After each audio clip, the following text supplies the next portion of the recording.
auprès du coordinateur Niassa. Donc, je tiens à remercier tout le monde. Je sais que c'est pas facile de connecter en Zoom pour 30 minutes, surtout quand on est au Sénégal avec des problèmes de connexion qui coûtent cher. Je remercie de passage mes amis qui sont là, mes camarades, mon père Beidimou qui me regarde depuis Paris. Je salue Bernabé et Massila qui sont aussi mes camarades et tout le monde. Et mention spéciale au coordinateur Niasse Gueye que je félicite depuis l'année dernière, à qui on a commencé à collaborer depuis 2019, si je ne me trompe pas, depuis le début du Covid, oui, avec des cours à distance. Donc, les questions, comme l'avait souligné Niassa, ce sera sur WhatsApp qu'on pourra détailler toutes les questions en détail. Je pense que ce sera beaucoup plus important. Si vous avez des questions, n'hésitez pas à les envoyer sur le groupe WhatsApp Enseignement national terminal. On va tous répondre et il y aura un grand débat jusqu'à demain, jusqu'à la nuit ou demain.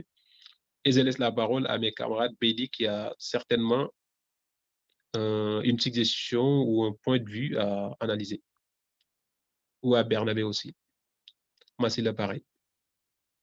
Bédi, vous avez la parole. Oui, ton micro. Alors, merci, M. Fall, et bonsoir à toutes et à tous. Merci de m'avoir invité, M. Fall, encore une fois. En fait, je pense que vous avez tout résumé, hein, vous avez tout dit, hein, comme le terme l'indique, c'est le monde d'après-guerre. C'est-à-dire que ce qu'il faut retenir en bref, c'est que en 1945, nous avons assisté à la fin d'une guerre qui a duré de 39 à 45, avec les deux bombardements de 6 et 9 août 45 d'Hiroshima et Nagasaki qui a mis fin à la guerre. Alors, au lendemain de la guerre, nous avons deux vainqueurs. Les vainqueurs qui sont les alliés, à savoir les deux mastodons, les deux géants, ça veut dire que les États-Unis, l'URSS, la France, l'Angleterre, qui étaient d'un côté, et de l'autre côté, nous avons l'Axe, qui est constitué de l'Allemagne, du Japon et de l'Italie. Alors, maintenant, au-delà de Seconde Guerre mondiale, comme tu l'as bien dit, avec le truc de 3D, là, il fallait démilitariser, désarmer les pays vaincus, mais ce qui est tout à fait évident.